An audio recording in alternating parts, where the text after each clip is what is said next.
Rendon Labrador, binanatan uli si Vice Ganda. Kailangan daw mag-sorry sa kanya, baka mawalan raw si Vice ng show, kawawa naman daw yung partner na umaasa lang sa kanya, na si Ayon Perez.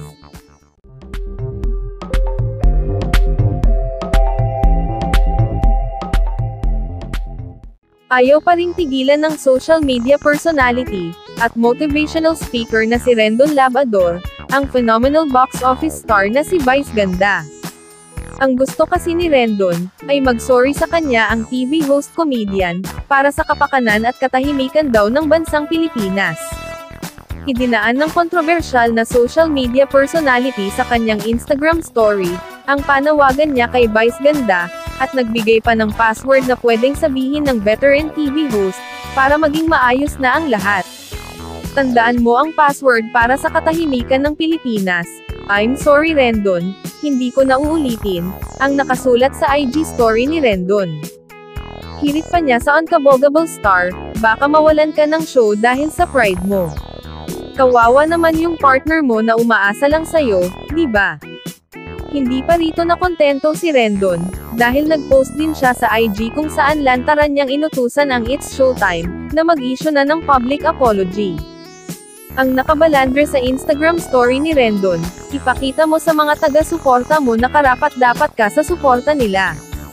Mag-public apology ka na, para makuha mo ang respeto ko.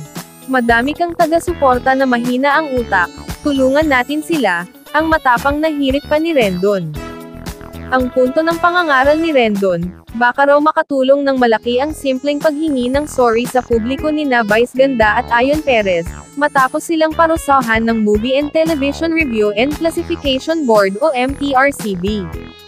Pinatawan ng 12 araw na suspension ng MTRCB ang It's Showtime, kaugnay ng umano'y indecent acts nina Vice at Ayon, na nag-ugat sa pagsubo nila ng icing sa kanilang Isip Bata segment.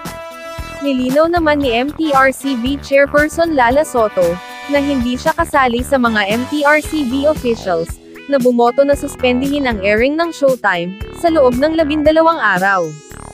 Para sa iba pang maiinit na celebrity news, ay mag-comment lamang po sa video na ito, mag-like at mag-share, at huwag po nating kalimutang mag-subscribe at i-click ang bell button, para maging una sa mga balita. Maraming salamat sa inyong panonood.